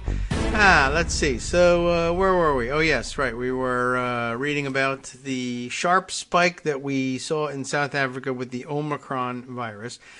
She just reaches the conclusion, does Dr. Lisa Anatoni here, I'm hoping I'm pronouncing her name something like the way she ordinarily would. Let's see. She reaches the conclusion, we were conned. A timeline of how Western governments, with the media's help, I don't know how much they cooperated and really knew it, but they did appear to complement one another on this stuff. A timeline of how Western governments, with the media's help, generated complacency for mass infection and mass casualties. I mean, that's a stronger way of putting it than she began with the first comment having been, am I the only one that didn't know that schools in South Africa closed for over a month for summer break, like normally?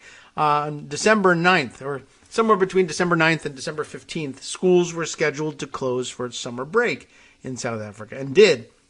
And that they reopened only a few days ago. It seems like a detail that should have been a key point in the South Africa peaked very quickly discussions, but somehow Western media missed it. So now she reaches this conclusion that we were conned, that this is what happened. Omicron hit South Africa in late November. On December 9th, schools start to close for summer break, and several restrictions are introduced. Again, they went, a lot closer to the old-style lockdowns than we have been in many, many months, maybe more than a year. And then a week later, cases peak, and everybody concludes, it's because of the nature of the virus itself that cases peaked so quickly and dropped off so quickly, but maybe it was due to something else.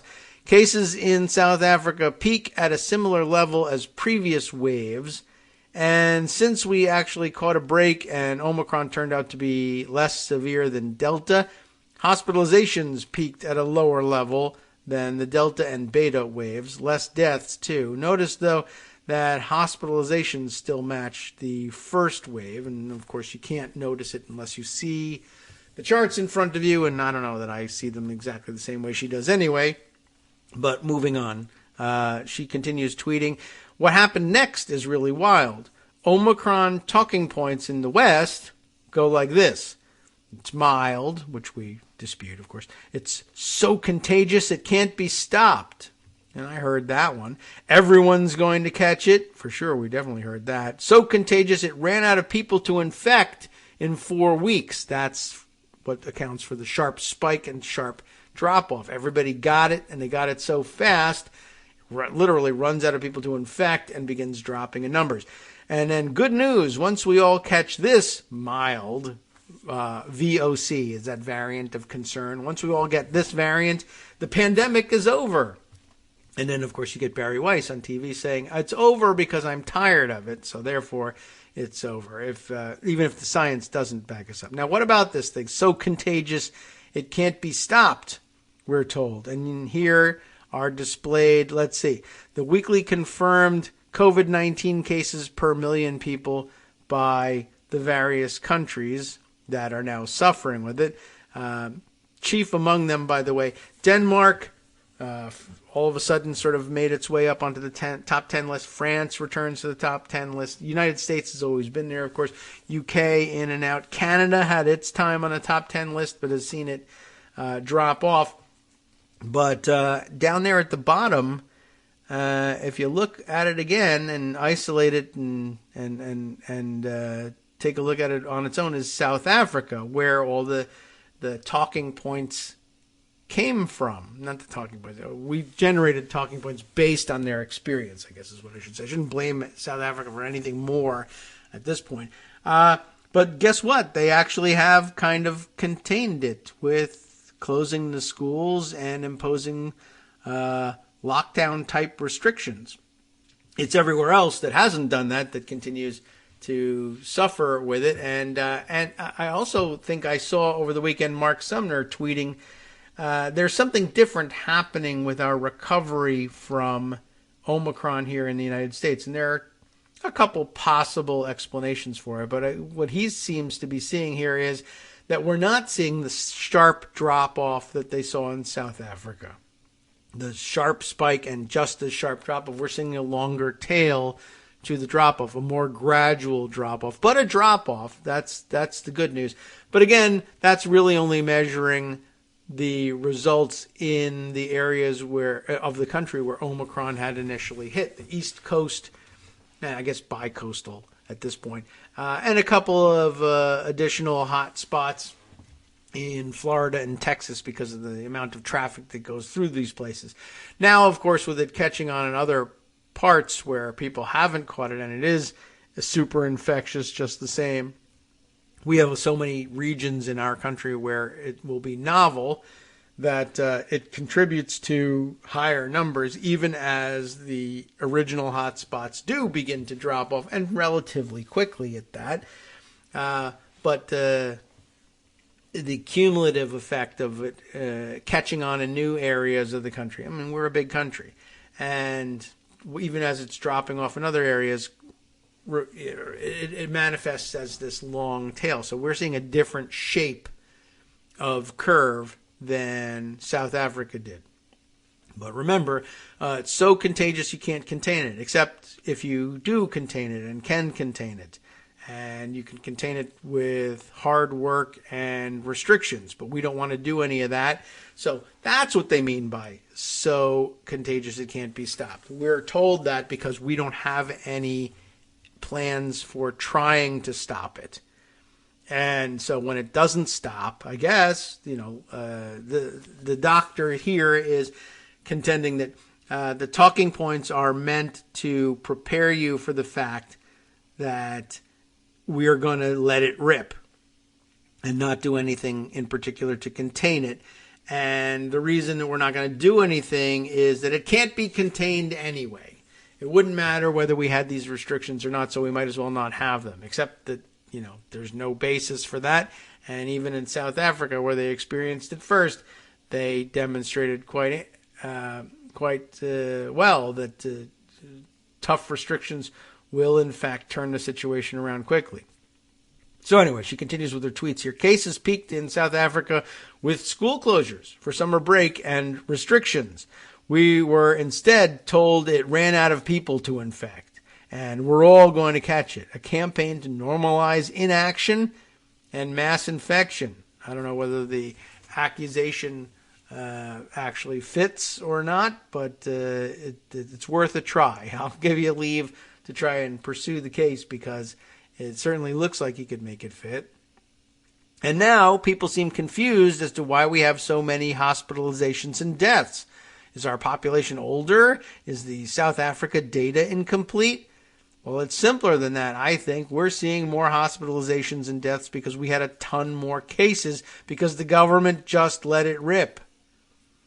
Now, by the way, all the other countries that I mentioned from these charts, Denmark, France, well,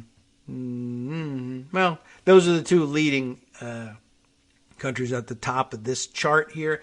I did see something over the weekend that indicates that they may also be experiencing something of a new variant, a variant of the variant, Omicron, an offshoot of Omicron, and not a full-blown brand new variant, however you might define such a thing. My question was, I didn't read the literature on it there closely enough to know whether that was the supposed new variant that actually wasn't all that new, and we sort of debunked a little bit a couple of weeks ago that had the, I'm not able to remember the numbers and letters with which they designate the varying, the variants of the virus. And so, people who are more adept at that might recognize it and say, oh, no, that's the one that we were saying 2 weeks ago was reported as a new variant, but it really isn't a new variant.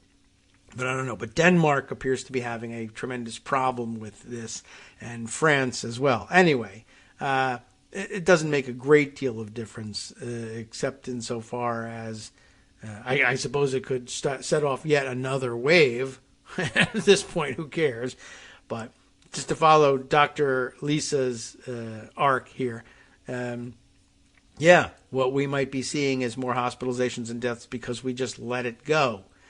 Which means that this outcome, like every wave before it, was predictable and preventable. Cases eventually turned to hospitalizations and then deaths. Nothing has changed in all of this. Because of the omnipresent talking points, though, about it being mild and there was nothing you could do to stop it, etc., many people really believed it was okay to let cases soar and that we wouldn't see hospitalizations get that high or deaths get that high because of how mild it is. That is, as she says, what manufactured consent looks like. Referring to one of her own earlier tweets in which she said, "We've reached the manufacture consent for mass infection by convincing the reasonable majority that they're part of the unreasonable, anxious minority phase of the pandemic." And that does bring us a little bit back to Barry Weiss here, that the idea is to convince everybody that the normal reaction is to say, forget it, I'm done. If we're going to get virus, just go out and get it already. And besides, once you get it, it'll be just like a cold and it'll go away soon. And then you'll also be,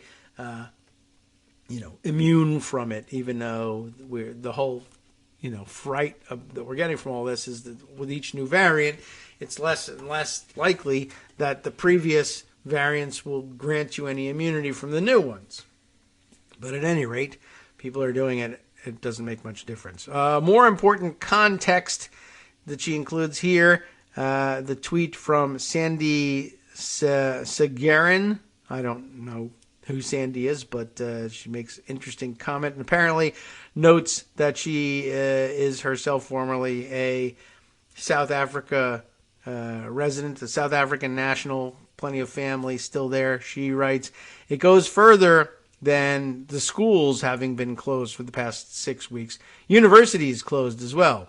And they'll open for most classes on February 1st or thereabouts. Factories and businesses slow down and shut down in December for the break.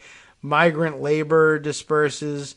Aside from age, previous infection rate, more recent vaccinations, and other differences between the United States and South Africa playing into this. Details on the level 1 lockdown measures. What are the measures that South Africa put in place besides, coincidentally, having these schools closed or being able to close the schools for the summer as normal?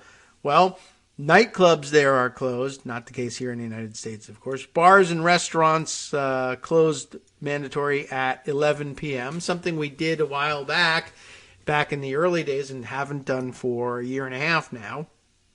No liquor sales or transport are public consumption during the curfew. 12 a.m. to 4 a.m. evening curfew. Just cannot be out on the street during those hours. Universal public masking mandate, which of course we're repealing here in the United States piece by piece. The mandate applying to all those over age 6. 1.5 meter distancing still in effect. An eviction moratorium still in effect there in South Africa, or perhaps newly in effect there. Not so here. And of course, the old capacity limits where they said you can only have 10 people or less in this room, or half capacity at restaurants, etc., etc. All of that since out the window here in the United States. But now we'll be left wondering, well, what happened to the quick spike thing we were promised from South Africa? Well, you didn't impose any of the same conditions. And you didn't have the benefit of having the schools close without any extraordinary effort on your part because it's summer there. So anyway, something to think about and keep in mind as we watch the results from South Africa. Let's see. Why don't I jump into, there is one other thing that I should have mentioned. I thought Greg might even have brought it up from Virginia over the weekend. You probably heard all about this over Twitter. A lot of people circulating this story. As I mentioned, today is the day that the mask mandate is purportedly lifted by the supposed executive order from Glenn Youngkin. And I hedge in calling it an executive order and all that because of the legal issues that we've discussed in the past. It's not entirely clear that he's got the power to do this constitutionally under the Virginia Constitution.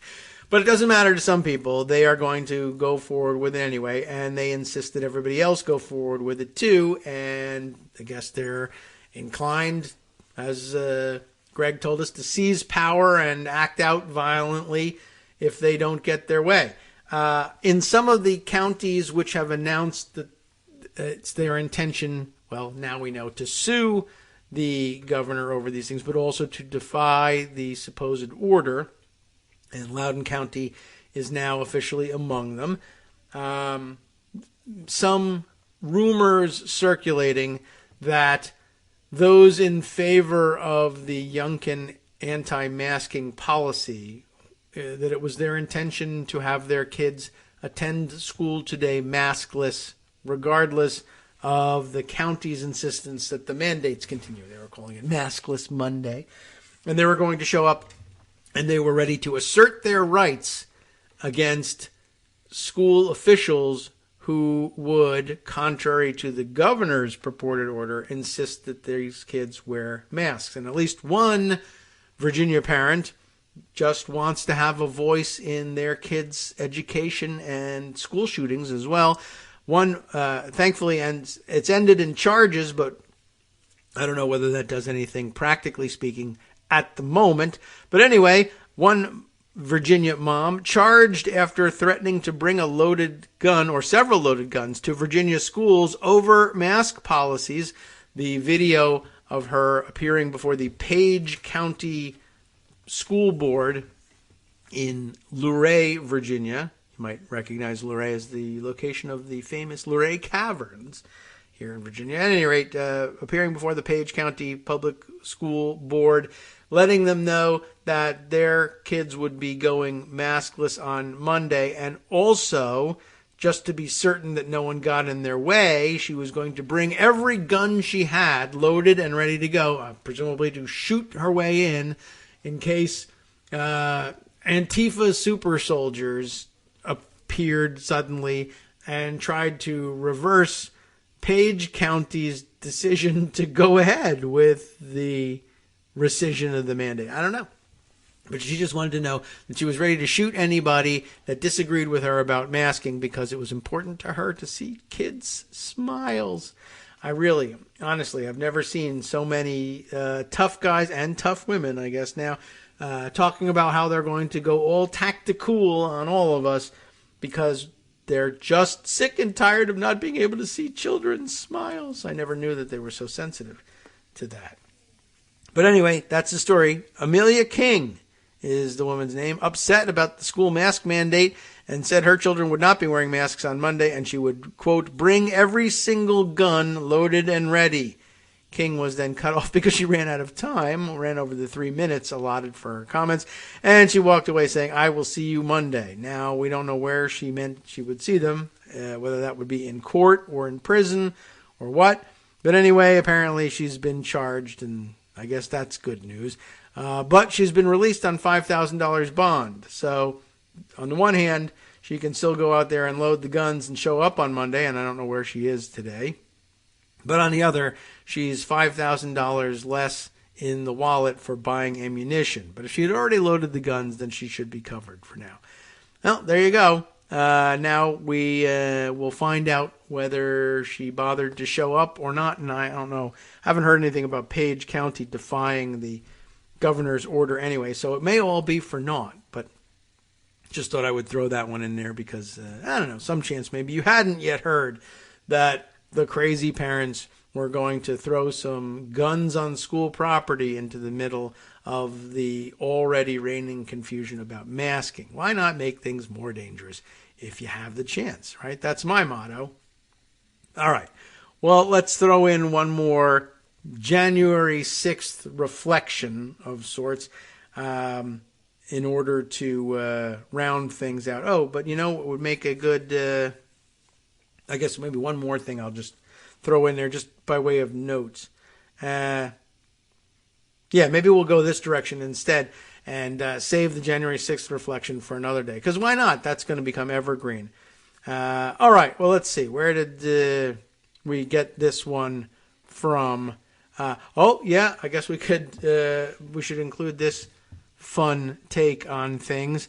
Mighty OCD sending us the news that Screwdriver apparently a neo-Nazi skinhead punk band, of which I had probably not been familiar before. He has died of COVID in the last day or two. The announcement was made, but we all love the fun headline. Screwdriver guitarist has joined the underground music scene. Ugh. Well, okay.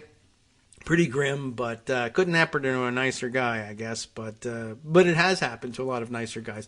But when it happens to really terrible guys, I guess we can be happy about that. All right, let's see. Scrolling back to try and find the other story I wanted to bring to your attention. Let's see. Who sent us this one? Was it Travis sent us this one?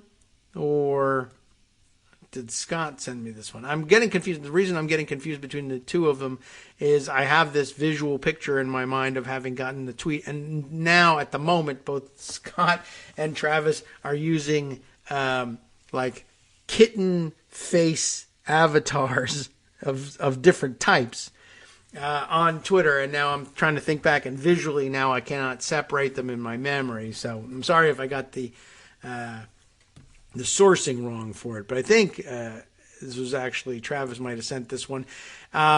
This fun legal decision having to do with both guns and the pandemic wrapped up in one. The Ninth Circuit has a new opinion out. It must have been a very interesting panel. And now I don't know if I can read the piece here. I'll have to read it from the pocket version. The Ninth Circuit says COVID gun shop closures defied the Constitution. Now, I don't remember that they did this specifically, but I guess when they were closing everything, and I guess closing all the shops or insisting that all the shops close, and I guess gun store owners probably said, no, we want to stay open, one, because we're COVID denialists, because we're gun people, and two, because something Constitution, you can't close a gun shop. And apparently they've managed to put together a Ninth Circuit panel that agrees. This reported in law360.com, in a piece written by Haley Connath, Konnath. County-mandated closures of gun and ammunition shops stemming from the pandemic violated residents' Second Amendment rights. A Ninth Circuit panel ruled in two decisions on Thursday, including one with a scathing concurrence criticizing the Ninth Circuit's history of upholding gun regulations, so taking every opportunity there. In both cases, the same three-judge panel held that prohibitions on access to or usage of firearms and ammunition clearly burden conduct protected by the Second Amendment. Such measures fail under both strict and intermediate scrutiny, the Ninth Circuit panel held, in overturning separate district court rulings that had found the 2020 mandates by Ventura County and Los Angeles County, I guess, to have been constitutional. We run into the paywall at that point. But I think actually, yeah, oh, you know what? Now I'll check in my email, and I think maybe that they sent the text of the piece along because they knew it was paywalled, and then that will give me the proper identity. There we are, and it is Travis sending me this note on the insane Second Amendment ruling and just saying, by this logic, I guess no gun store can ever go out of business, and no gun store or employee can ever take a sick day. For that matter, how can they ever close?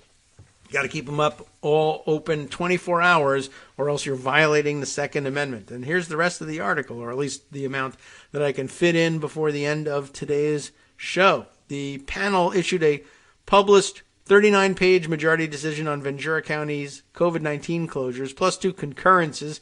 Separately, it issued a 3-page opinion on Los Angeles County's closures that referenced its Ventura County findings.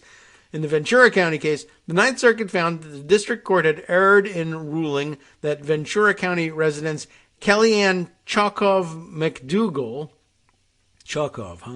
and Juliana Garcia, and gun rights groups Second Amendment Foundation Incorporated, California Gun Rights Foundation, and Firearms Policy Coalition, etc. Let's see. They all hadn't, at the district court level, hadn't plausibly stated a claim that the county's 48-day closure of gun shops, ammunition shops, and firing ranges violated their constitutional rights. Writing on behalf of the panel, U.S. Circuit Judge Lawrence Van Dyke noted that California citizens must show up in person to government-approved gun and ammunition shops to acquire firearms and ammunition. Even after purchasing a firearm, they have to wait at least 10 days to obtain it, according to the opinion. When COVID hit, Ventura County closed guns and ammunition shops and firing ranges for 48 days and also prohibited residents from leaving their homes other than for approved reasons. Those reasons don't include going to gun shops or firing ranges, according to the judge, and they didn't. They're right about that. The orders, therefore, wholly prevented law-abiding citizens in the county from realizing their right to keep and bear arms, both by prohibiting access to acquiring any firearms and ammunitions and barring practice at firing ranges with any firearms already owned, Judge Van Dyke wrote. It's an expansive view, to be sure. Judge Van Dyke said that the orders aren't the least restrictive means to further the county's interest, especially when compared to businesses that have no bearing on fundamental rights like the right to bear arms, yet nevertheless were allowed to remain open. Like what? I'm not sure, but maybe they have an example. The county has also failed to show why gun shops and shooting range posed any more risk than other non-constitutionally protected activities that were deemed essential, he said. The right of the people to keep and bear arms, and I mean, if you have them, you were able to keep them. It doesn't say anything about acquiring new ones, but that's their view of it. And I can understand that, but anyway, the whole thing, the whole right to keep and bear arms means nothing if the government can prohibit all persons from acquiring any firearm or ammunition. But that's what happened in this case, at least for 48 long days. In addition to writing the majority opinion, Judge Van Dyke penned a separate concurrence in which he sardonically ripped the Ninth Circuit's history of upholding regulations on guns, writing, "Our circuit has ruled on dozens of Second Amendment cases and without fail has ultimately blessed every gun regulation challenged, so we shouldn't expect anything less here," except that got the total opposite result. I'm not a prophet, but since this panel just enforced the Second Amendment, and this is the Ninth Circuit, this ruling will almost certainly face an en banc challenge. That's possibly true. Judge Van Dyke wrote, "This prediction follows from the fact that this is always what happens when a 3-judge panel upholds the Second Amendment in this circuit." Well, okay. What can I tell you? There's precedent for it, and we're just going to have to uphold it. You know how we are. For that reason, the judge offered an alternative draft opinion, applying the scrutiny standard in a way more to the liking of the majority of the court. Well, good. You should tailor your opinion to the majority of the court's opinion. That way, he could show how easy it would be to reach any desired conclusion under the circuit's exceptionally malleable Second Amendment framework, and the majority of the court can get a jump start on calling for an en banc review, he said. "You're welcome," Judge Van Dyke wrote in concluding his concurrence. Okay. Well, thanks. We'll take it. There's more to be gleaned from this, although it's all behind a paywall, so it's really difficult for you to do unless I read it to you. But it's unfortunately, we're out of time and we'll have to leave it there. But it was a good point. Thanks, Travis, for bringing it up. And who knows what comes next based on this sort of ridiculous type of ruling. And, follow it to its logical end, as he says in one of his other emails.